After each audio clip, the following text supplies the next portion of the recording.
Hi friends, it's your pal Scott Garibay, and today we're going to talk about Dungeons & Dragons and the importance of Dungeons & Dragons alignment and why not having an alignment is so important.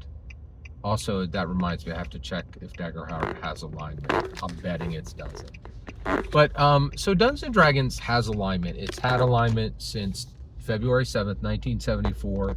When Gary Gygax delivered Dungeons & Dragons in whole to the world and literally changed the shape of narrative forever and the shape of identity forever and how humans interact with those two elements.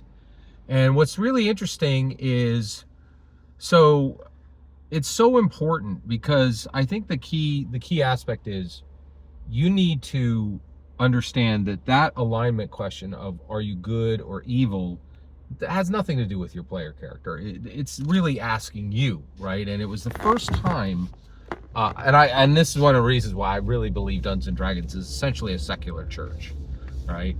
But there are a lot of tabletop role-playing games that don't have alignment in them. And it's hard to understand why that's dangerous until you see it. But I recently saw it and I want to share it with you. Okay, Chelsea Fagan, absolutely brilliant lady that I am absolutely fascinated with. And I watch her content right here on YouTube. She's absolutely brilliant. She's a lady woman finance guru, okay? And she tells people how to use their money. But she does it in a winsome, compelling way. And that's the whole ball of wax now, right? You can find experts are a dime a dozen. They're not rare, they're not hard to find, but generally they don't matter. They don't matter at all. And the reason, so why wouldn't, wait a second, Scott, why are you saying that? Why are you saying experts don't matter? Because generally all the knowledge in their head is useless because they can't figure out how to tell people in a winsome, compelling way, right? And so Chelsea Fagan is not only a brilliant expert, but she knows how to communicate with everyone, right? With even regular muggle people who don't care about finance. She is brilliant, okay? But she recently said something that was absolutely ruinously wrong, right?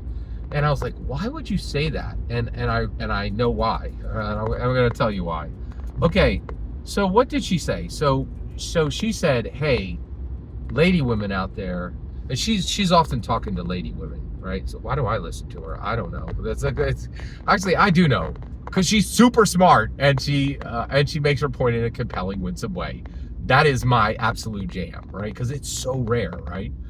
Because I don't really think she's trying to talk to 55-year-old men. In fact, when she said this, she was specifically, I think, trying to protect women from men, right? And so what did she say? She said, hey, women, I want you to not see divorce as failure, right? And I was like, what? And the reason why, and I know why she's saying this, she loves women and she wants to protect women. And she wants to avoid women getting swept up in love when they're young.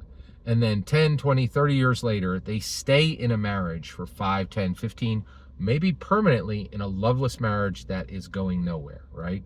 And she wants to protect them from that, right? And I get that. That is a very real concern, but it's not worth literally destroying society for. And that's what she's doing. So what she said was so absolutely calamitous, so culturally calamitous, so personally ruinous to society that I was shocked she said it. Now, she's not stupid. I already said that, right? She's outrageously smart, right? And not just smart in a regular way, like smart with savvy, right? Those two different things, right? Like very intelligent, but also savvy, right? Like two different types of, being smart is not that useful. There's a ton of people who have a ton of knowledge and it's all useful because it's wrapped in vanilla, right? And is inaccessible and non-useful, right? But she's not that way. So why did she say this? Amorality. She is amoral, right? Like there is no alignment on her character sheet. She never played Dungeons & Dragons and she's never been asked, are you good or evil? Not only, so she's never been to a secular church, Dungeons & Dragons, and she has never been to a sacred church. She doesn't have a concept of good and evil. That's the only way you could come to that supposition, right? And so why do I believe this so strongly? It's absolutely ruinous what she's saying. So first of all, I understand why she's saying it. I get her impetus.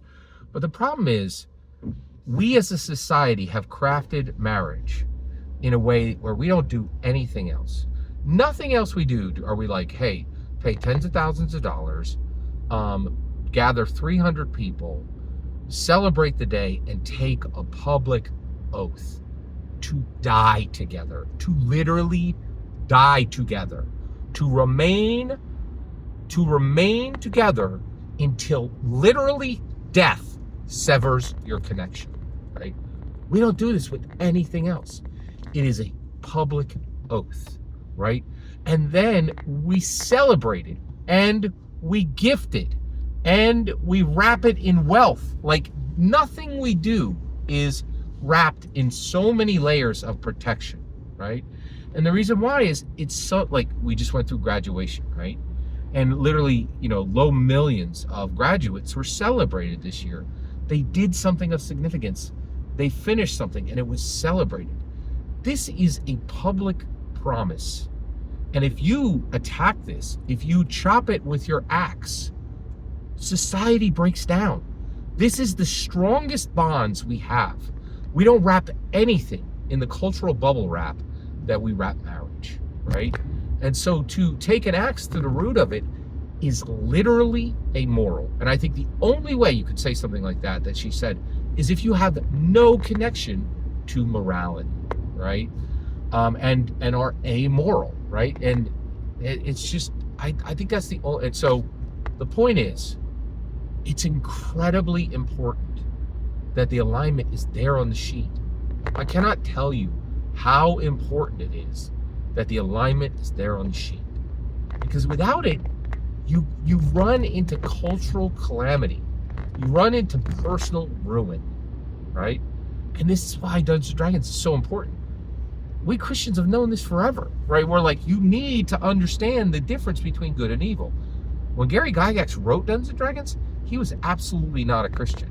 There's debate on whether he became a Christian later in his life, and I've actually never done the research to determine if he was or wasn't, for multiple reasons. That's outside the scope of this video.